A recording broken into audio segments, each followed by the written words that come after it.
By a show of hands, how many of us in here feel like we have some sort of a bad habit?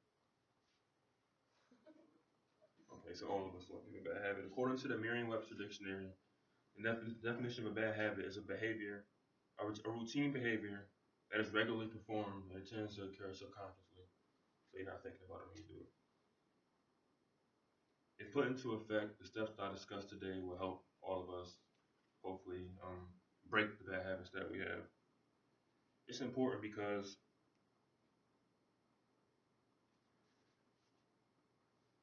if we can all break our habits, we become better versions of ourselves. And I don't know if you guys people. I recently overcame a couple of bad habits of my own, which is skipping breakfast in the morning. And I guess that's really unhealthy. I would skip breakfast and I would eat a really big lunch, and I'll be lazy throughout the rest of the day. And after using these steps, I was able to break that habit.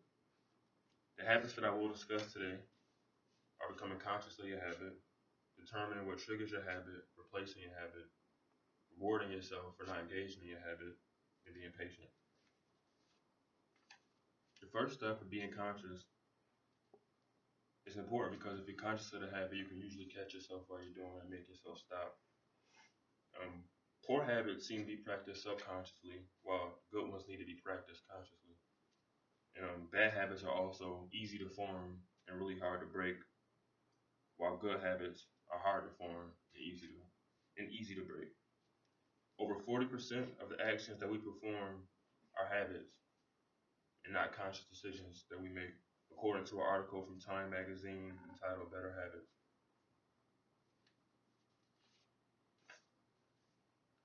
The second step is to figure out what triggers your habit. According to a study by MIT Psychology Department, there's a cue for all the bad habits that fall in 5 categories. The first one is the location. That's where you engage in your habit, whether it's at home or if it's at work or in the kitchen or something like that. The second is time. What time of day is it when you're engaged? Is it something you do in the morning, or is it something that you do at night before you're going to bed? The third cue is your emotional state. It's something you're doing when you're happy, sad, angry. The fourth cue is other people. It's something you do when you're out with your friends or something you do at home with your family. And the fifth cue is an action that takes place immediately before, like it's something you do after you get done drinking beer or after you work out, you engage in it. It's important to take note of what the trigger is, because if you can figure out what your trigger is, you can kind of try not to engage in your trigger, or take note before you engage in whatever your trigger is, not to engage in your habit afterwards.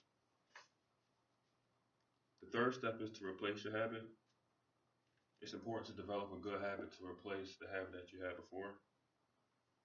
For example, if you're trying to eat better, it's a good idea to probably eat salad in place of the fries. Or if you bite your nails, chew some gum instead of biting on your nails. The new habit can vary depending on what your bad habit is. The fourth step is to reward yourself.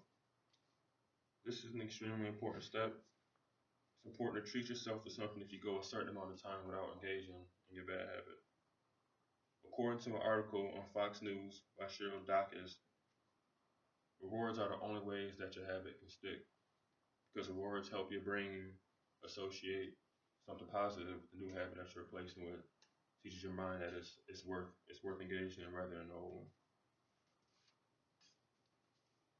The last step is to be patient. It's important not to give up after you relapse, or not to give up if you're stressed out. According to an article in Time magazine entitled Habits, it takes between 18 and 244 days to replace a bad habit. And missing a day does not reduce the chances of replacing the habit or breaking it. Regardless of what your habit is, these steps can help. The steps that I discussed with you guys so far today are to be conscious of your habit, determine what triggers your habit, replace your habit, rewarding yourself and being patient. Do not procrastinate. Put these steps into effect today and begin breaking your habit.